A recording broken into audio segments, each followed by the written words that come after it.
Okay, so now we're going to focus on identities, right? So the first thing we're going to do is just draw our triangle, our right angled triangle, to establish our trig ratios, right?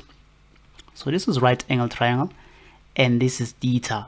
So the sine of theta, which is equals to opposites over hypotenuse, which from this triangle, this is hypotenuse, this is the opposite side, and this is your adjacent side, right?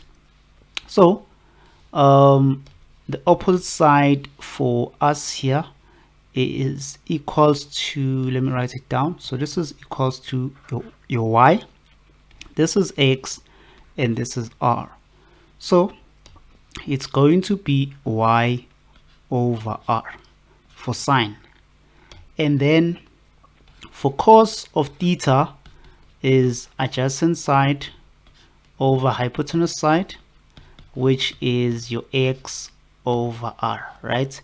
And then your tan of theta is equals to your opposite over hypotenuse. Sorry, your tan of theta is equals to the opposite side over the adjacent side, which would be your y over x, right? Fine. So now we want to identify our trig ratios. So the first trig ratio that we can identify is tan of theta, which is actually giving you the opposite over adjacent, which we can write as the sine of theta over the cos of theta. So to prove that this is correct, you know the sine of theta, which is equals to opposite over hypotenuse, right? Which the opposite side is your y divided by your hypotenuse side, which is your r, and then your cos of theta is equals to x over r.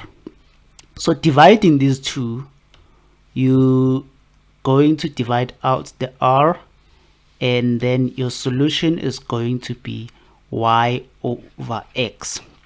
So y over x, if you take a look clearly, this y over x is the same as this one here. So basically it proves to you that tan of theta is equal to sine of theta over cos of theta.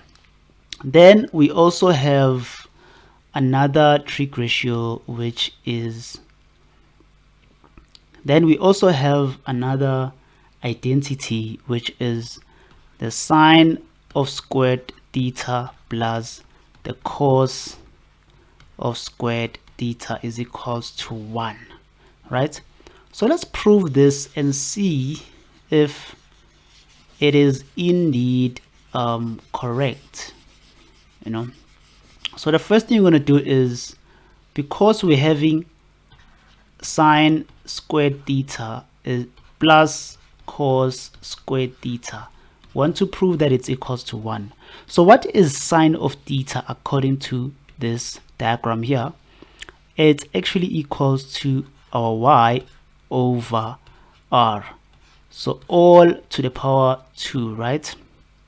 And then plus the cos of theta is this adjacent side of hypotenuse, so it's going to be x over r all squared, right? And then your hypotenuse side is r, right? So it's going to be r squared over r squared. Why? Because there's r outside like this, right? Squaring everything that is inside. Then now we will have our y squared over r squared plus x squared over r squared is equals to r squared over r squared, right?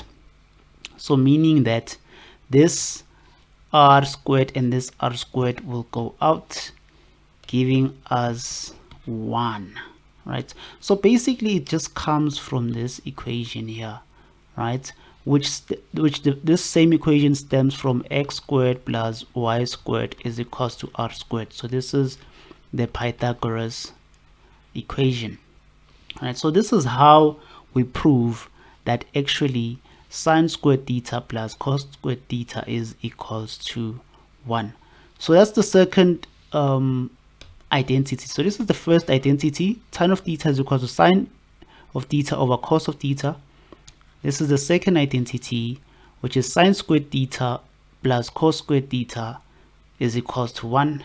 And the third one that you can include is that, so if you have sine of squared theta, you can transpose the sine to the other side. You're gonna have cos squared theta is equals to 1 minus sine squared theta, right? So this, maybe you can just call it your third identity, or you can just transpose this cos to the other side. You're going to remain with sine squared theta equals to 1 minus cos squared theta. So this, maybe you can say it's the fourth identity. Thank you so much for watching. If you have any questions, suggestions, or comments, please write them in the comment section below. Don't forget to subscribe to the channel for more videos.